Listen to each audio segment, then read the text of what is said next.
कर्पूरगौरं करुणावतारं संसारसारं भुजगेन्द्रहारं सदा वसन्तं हृदयारविन्दे भवं भवामि सहितं नमामि। सानन्दमानन्दवने वसन्तम् आनन्दकन्दं हठपापविन्दं वाराणसीनाथं नाथनाथं श्रीनाथं शरणं प्रपद्ये श्रीशम्भुनाथं शरणं प्रपद्ये। मन्दारमाला कुलिकालकायै कपालमालाङ्कितशेखराय दिव्यांबराय च दिगंबराय नमः शिवाय च नमः शिवाय नमः शिवाय च नमः शिवाय। तुलसी जी कहते हैं कि मंदार की माला से जिन पार्वती जी का केशपाश अलंकृत है और मुंडू की माला से जिन शिव जी की जटा अलंकृत है, जो पार्वती जी दिव्य वस्त्र धारण की है और जो शिव जी दिगंबर नंगे हैं, ऐसे शिव पार्वती तथा श्री शिव जी को प्रणाम करता हूँ। कैलाश पर्वत के शिखर पर बैठी हुई श्री पार्वती कहती है, हे महेश्वर, हमें कोई ऐसा व्रत बतलाइए जो गुप्त हो, जो सब धर्मों से सरल हो, जिसमें परिश्रम भी कम करना पड़े लेकिन फल अधिक मिले। हे नाथ, यदि आप मुझ पर प्रसन्न हो यह विधान बताइए। हे प्रभु, किस तप व्रत या दान से आदि मध्य अंत रहेगी आप जैसे महाप्रभु को प्राप्त हुए हैं। शंकर जी कहते हैं, हे देवी सुनो, मैं तुमको एक व्रत जो मेरा सर्वस्व और छिपाने योग्य है लेकिन तुम्हारे प्रेम के वशीभूत होकर मैं तुम्हें बतलाता हूँ।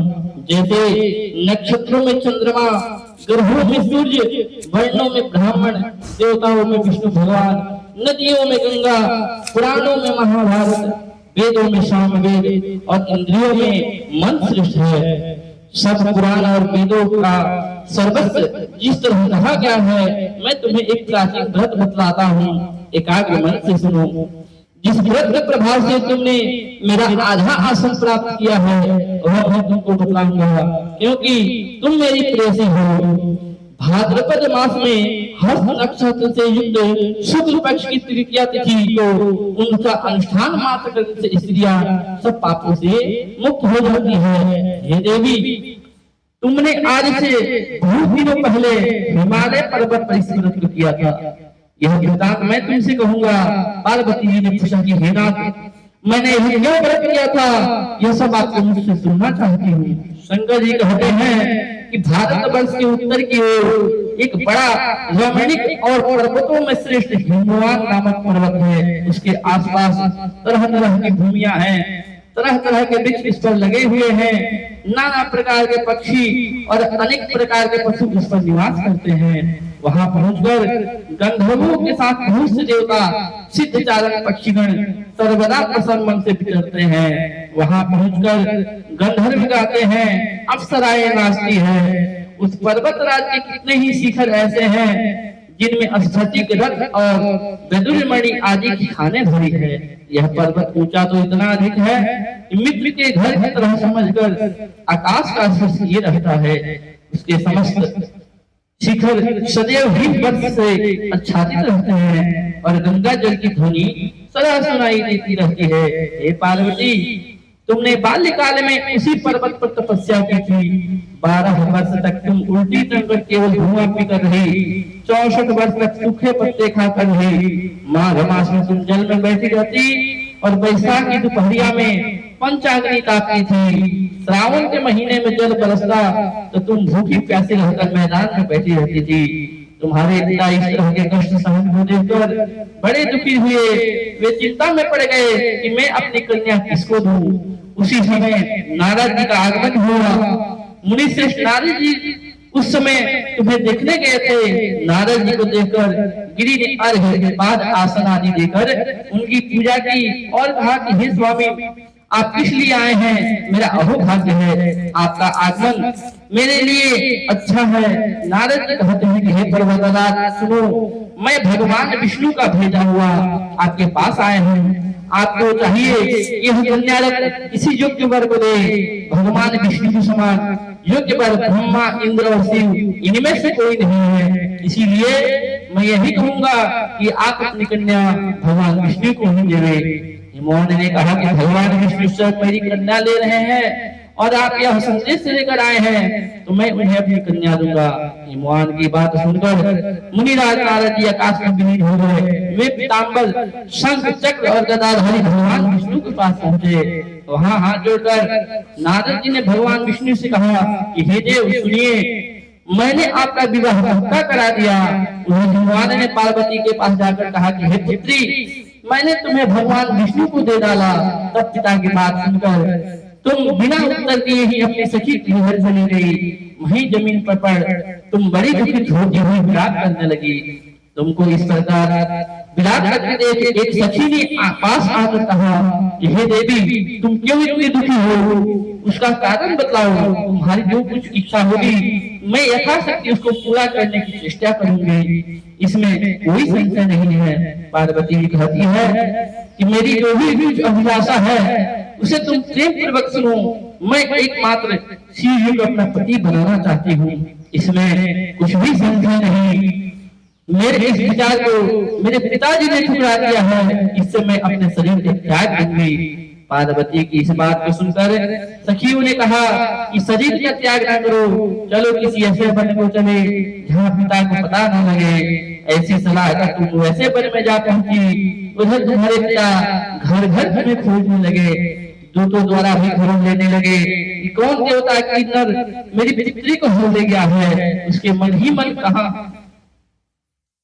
उन्होंने मन ही मन कहा कि मैं नारद जी के आगे प्रतिज्ञा कर चुका हूँ कि अपनी पुत्री भगवान विष्णु को दूंगा। ऐसा सोचते सोचते हिमवान मूर्छित हो गए। गिरिराज को मूर्छित देखकर सब लोग हाहाकार करके दौड़ पड़े। जो होश हुआ तो सब पूछने लगे कि हे गिरिराज, आप अपनी मूर्छा का कारण बतलाइए। हिमवान ने कहा कि आप लोग मेरे दुख का कारण सुने, न मालूम कौन मेरी कन्या को हर ले गया है। ऐसा नहीं हुआ उसे किसी काले सांप ने काट लिया या सिंह खा गए होंगे। हाय हाय, मेरी बेटी कहाँ गई? किसी दुष्ट ने मेरी पुत्री को मार डाला। ऐसा कहकर वो वायु के झोंके से कांपते हुए वृक्ष के समान कांपने लगे। इसके बाद हिमवान ने तुम्हें वन वन खोजने लगे। वह वन भी सिंह, भालू, हिंसक जंतुओं से बड़ा भयानक हो रहा था। तुम भी अपनी सखियों के साथ उस भयानक वन में चलती चलती एक ऐसे जगह जा पहुंची जहां एक नदी बह रही थी। उसके रमणीक तट पर एक बड़ी सिकंदरा थी। तुमने उसी कंदरा में आश्रम बना लिया और मेरी एक बालिकामयी प्रतिमा बना करके अपने सखियों के साथ निराहार रहकर मेरी आराधना करने लगी। जब भाद्रपद शुक्ल पक्ष की हर्षयुक्त तृतीया तिथि प्राप्त हुई, तब तुमने मेरा पूजन किया और रात भर जाकर गीत वादादी में मुझे प्रसन्न करने में बिताया। उस व्रत के प्रभाव से मेरा आसन डगमगा उठा, जिससे मैं तत्काल उस स्थान पर जा पहुंचा जहां तुम अपनी सखियों के साथ रहती थी। वहां पहुंचकर मैंने तुमसे कहा कि मैं तुम पर प्रसन्न हूँ, बोलो क्या चाहती हो? तुमने कहा कि मेरे देवता, यदि आप मेरे ऊपर प्रसन्न हैं तो मेरे पति बने। मैंने तथास्तु कहकर कैलाश पर्वत पर आ गया। मेरे कैलाश पर्वत पर वापस आने पर तुमने वह प्रतिमा नदी में प्रवाहित कर दी और सखियों के साथ उस महाभारत का पालन किया। हिमवान भी तब तक उस वन में तुम्हें खोजते हुए आ पहुंचे। चारों दिशाओं में तुम्हारी खोज करते करते हुए व्याकुल हो चुके थे। इसीलिए तुम्हारे आश्रम के समीप पहुंचते ही गिर पड़े। थोड़ी देर बाद उन्होंने नदी के तट पर दो कन्याओं देखी। देखते ही उन्होंने तुम्हें पहचान लिया और तुम छाती से लगाकर रोने लगे। फिर पूछा कि हे पुत्री, तुम सिंह आदि जंतुओं से भरे इस वन में क्यों आ पहुंची? पार्वती जी कहती है कि हे पिताजी, मैंने पहले ही अपने आप को भगवान शंकर जी के हाथों सौंप दिया है। आपने मेरी बात टाल दी, इस समय यहीं चली आई। हिमवान ने संतावना दिया, हे पुत्री, मैं तुम्हारी इच्छा के विरुद्ध कुछ नहीं करूंगा। तुम्हें अपने साथ ले घर आए और मेरे साथ तुम्हारा विवाह संपन्न कर दिए। इसी से तुमने मेरा आश्वासन पाया है। तब से आज तक किसी के सामने मुझे यह व्रत प्रकट करने का अवसर नहीं प्राप्त हुआ। ये देवी, मैं अब बताता हूँ यह व्रत हरिताल का नाम क्यों पड़ा, क्योंकि तुमको सखिया हर ले गई थी, इसी से हरिताल का नाम पड़ा। पार्वती जी ने कहा कि हे प्रभु, आपने नाम तो बताया, अब इसकी विधि भी बताइए, इसका क्या पुण्य है, क्या फल है, यह व्रत कौन करे। शंकर जी कहते हैं कि हे देवी, मैं स्त्री जाति के भलाई के लिए यह उत्तम व्रत बतलाता हूँ। जो स्त्री अपने सौभाग्य की रक्षा करना चाहती हो वह यत्न पूर्वक इस व्रत को करे।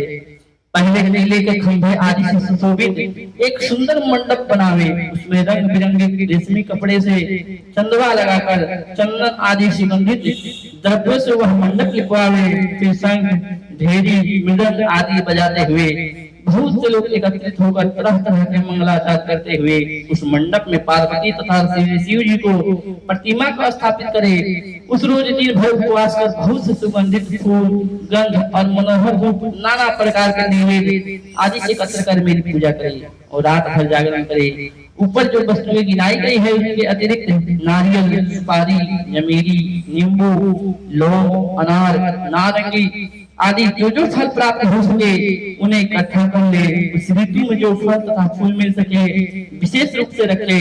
इसके बाद धूप दीपादि से पूजन कर प्रार्थना करे, हे शिवे, हे शिव रूपिणी, हे मंगले, हे सब अर्थों को देने वाली देवी, हे शिव रूपे आपको नमस्कार है, हे शिव रूपे आपको सदा के लिए नमस्कार है, हे ब्रह्म रूपिणी आपको नमस्कार है, हे जगदम्बे आपको नमस्कार है, हे सिंहवाहिनी संसार के भय से भयभीत मुझे की रक्षा करो। इस कामना की पूर्ति के लिए मैंने आपकी पूजा की है। हे पार्वती, मुझे राज्य और सौभाग्य दे, मुझको प्रसन्न हुए। इन्हीं मंत्रों से पार्वती तथा शिव जी की पूजा करे। तदंतर विधि पूर्वक कथा सुने और ब्राह्मण को वस्त्र, गौ, सुवर्ण आदि देवे। इस तरह एकचित्त होकर स्त्री पुरुष दोनों एक साथ पूजन करे। वस्त्र आदि जो कुछ हो सके उसका संकल्प करे। जो जो इस व्रत का इस प्रकार पूजन करते हैं वो सब पापों से छूट जाती है। इससे 7 जन्म तक सुख तथा सौभाग्य प्राप्त होता है। जो स्त्री तृतीया तिथि का व्रत न कर अन्न भक्षण करती है तो वह 7 जन्म तक बंध्या रहती है और उसे बार बार विधवा होना पड़ता है। वह सदा दरिद्र, पुत्र शोक से शोकाकुल, स्वभाव की लड़ाकी, सदा दुख भोगने वाली होती है और उपवास न करने वाली स्त्री अंत में घोर नरक को जाती है। तीज को अन्न खाने से सुकरी, फल खाने से मंदरिया, पानी पीने से जोग, दूध पीने से सांपिन, मांसाहार करने से बाघिन, दही खाने से बिल्ली, मिठाई खाने से चींटी और सब खाने से मक्खी होती है। उस रोज सोने से अजगरी और पति को धोखा देने से मुर्गी होती है। इसीलिए हर स्त्री व्रत करे।